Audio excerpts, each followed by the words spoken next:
Guess I see. In the summer of 1969, Los Angeles was gripped by terror. 2 nights, 7 murders, no apparent motive. The city locked its doors. Hollywood locked its gates. Nobody understood what had happened, until a name emerged from the California desert. Charles Manson. A man who had never pulled a trigger. A man who had convinced others to kill for him. A man who built a family out of broken people and turned them into weapons. This is his file. Charles Mills Manson was born on November 12, 1934, in Cincinnati, Ohio. His mother was 16 years old, unmarried, alcoholic, unreliable. She once sold him to a waitress for a pitcher of beer. His uncle retrieved him the next day. At 9 years old, his mother was sentenced to prison for armed robbery. Charles Manson was placed in a boys' school. He ran away repeatedly. By the age of 13, he had committed his first armed robbery. By 16, he had committed multiple crimes across multiple states. He spent the better part of his youth in reform schools and juvenile detention. Then, prison. Manson spent 17 of his first 32 years behind bars.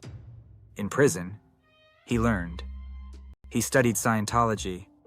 He studied Dale Carnegie. He studied the Bible. He studied the Beatles.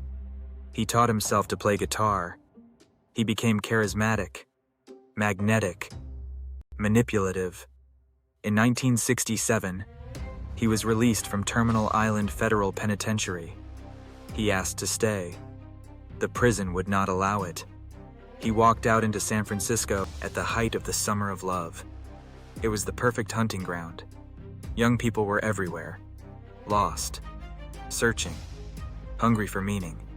Manson found them in parks, at shelters, on street corners. He offered them community.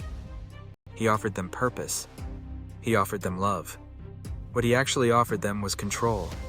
He built what he called the family. Mostly young women, mostly runaways, mostly girls who had been failed by their own families. He moved them to Spahn Ranch, a dilapidated movie ranch in the hills outside Los Angeles. There, he became their god. He controlled what they ate, what they wore, who they slept with, what they believed. He told them he was Jesus Christ. He told them he was also Satan.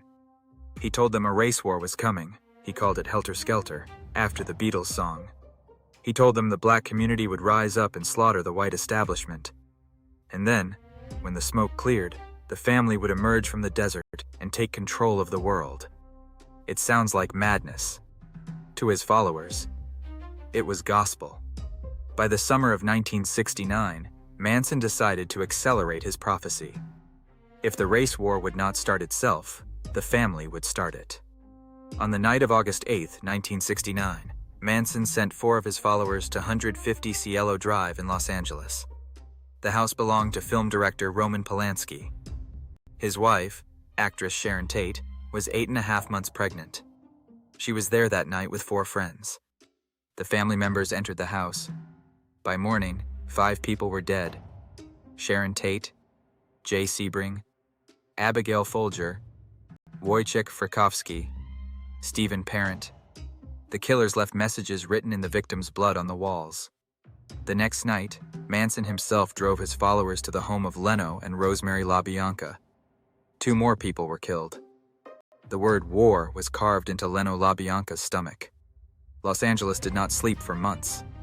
The investigation was chaotic. Police initially pursued the wrong leads. Then, a tip from inside prison. A former family member talked. The arrests came in late 1969. Manson and 4 followers were charged with the murders. The trial lasted 9 months. It was the longest and most expensive criminal trial in California history at that time. Manson carved an X into his forehead during the trial.